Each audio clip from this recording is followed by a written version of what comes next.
Hey, today you can get yourself a brand new deal on self-confidence. Coming all the way from Chicago, Illinois with a dashing sense of personal charisma, it's carefully brewed and built upon days of self-reflection. Just listen to our lovely customers. I rate self-confidence a 10 out of 10 stars. I would buy 10 self-confidences if I could. The price is a bit steep, but you only pay it one time. It's a whopping $1, one full-fledged viewing of this video. Have you ever thought of just being yourself?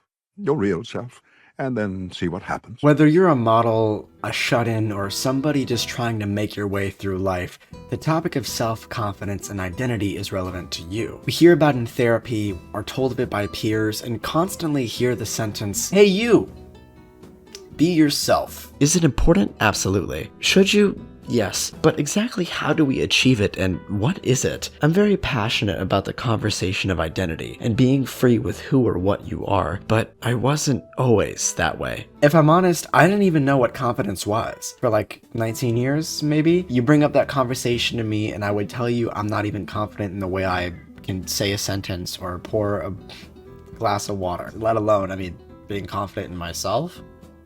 That sounds like a disease. I wasn't popular in school. In fact, not only was I unpopular, but I was disliked, hated, shunned, and outcasted for pretty much most of it. I wasn't the greatest looking. I wasn't into sports or popular things or most things, really. I was on the internet a lot and really would only talk about things like Roblox or Star Wars. When you have that blueprint and the status that kids are assholes, you kind of have a shitty set. My entire scope in school wasn't the most fun one. I dreaded it because I was different and because I looked like and was into different things than all of my surroundings. Now, even though most kids are assholes, as we get older, tolerance becomes a bit more popular with people, and it isn't as easy to get bullied for having big ears or liking girly things as a dude. I say a bit more popular because I still felt shunned in most areas for being me. I wouldn't bother anyone, I would literally just be me. Because of that, I felt the need to shun myself and not really lean into being confident about anything. So saying that I struggled with self-confidence and the ability to be myself would be an understatement. But the concept of confidence, self-expression, and being who you are unapologetically is a full-blown process. It may have taken me 19 years and then some, but some people never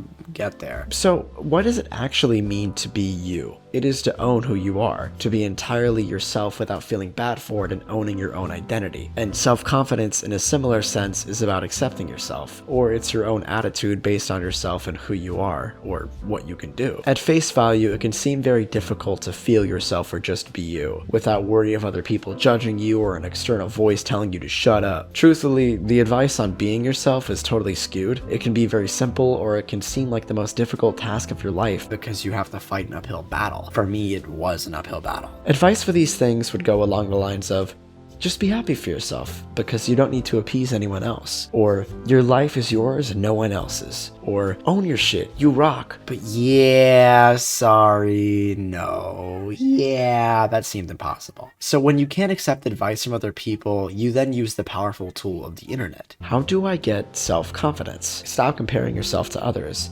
2, surround yourself with positive people, and 3, take care of your body. See, these are all very valid pieces of advice when it comes to being yourself and being happy with it, but when you aren't, it's very difficult to take that advice because you're so personally pessimistic on what you do or believe in. The truth to me becoming confident in myself, despite my differences, despite me being strange to most people, was this advice in itself. 1, stop caring what others think so much. 2, embracing individuality. 3, cutting out people who judge me for me. These 3 sets of lingo prove themselves to be very effective in the way I thought about myself. I'm not the most confident person on planet Earth, but I certainly do hold the torch of being myself. The 3 pieces of advice that I presented are all true in each of their ways. The first one is hard, because the lingering feeling of others' judgment and how you're being perceived can just be the fucking worst. Walking outside, doing your thing, anything, and you're just like, oh, I wonder if the way I'm walking or if my stature is annoying. But once you truly grasp the feeling that you don't give a shit, it's new, it's awakening. The second one seemed vague, but it's simply embracing your uniqueness, embracing your differences from other people. Not if you're a serial killer in a group of innocents, not that kind of different, but just being different. Taboo. A black sheep. That's normally seen as strange, but differences can be quite beautiful and everyone's an individual in some way. Embrace that. The third one is the hardest, hands down. It's very difficult to believe in yourself and be who you want to be and confident about such if you have people around you who put you down for doing so. I've been there. It fucking blows. Having people who will snicker at you for certain interests or judge you for making a certain movement or have one strand of hair backwards. You want the truth? You don't need them around. They can go.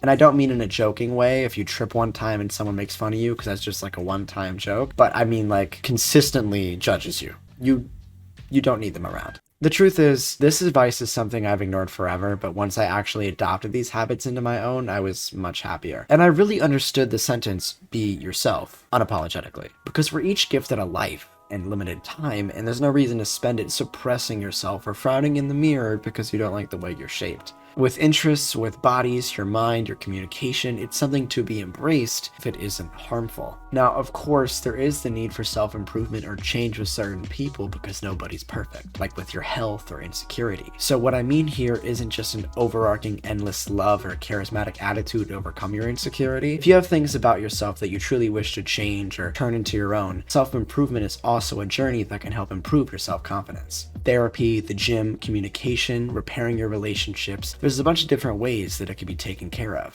But if you aren't a harmful person or you aren't unhealthy and you want to be okay with who you are, then you absolutely should. Don't spend your time wishing you could be someone else or upset because your core values, which are harmless, by the way, are seen as a foul because someone else would judge you for it. The truth?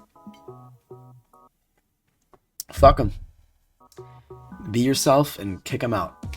I'm going to link a few articles about self-confidence below that I believe are valid to give a read that go a lot more into advice than I did, so go check those out. Go look in the mirror and give that face a wave. Thank you to my patrons, Yosarian, Kitty Dog, best Fortnite player of all time, and Mimi Diggs. See you in the next one. Can you take these off, please? Please? Please? Okay, fine! Sorry, I forgot how. Take my life and tell me, do I sing for all my life is telling? Do I sing for never? Love is taken. Do I sing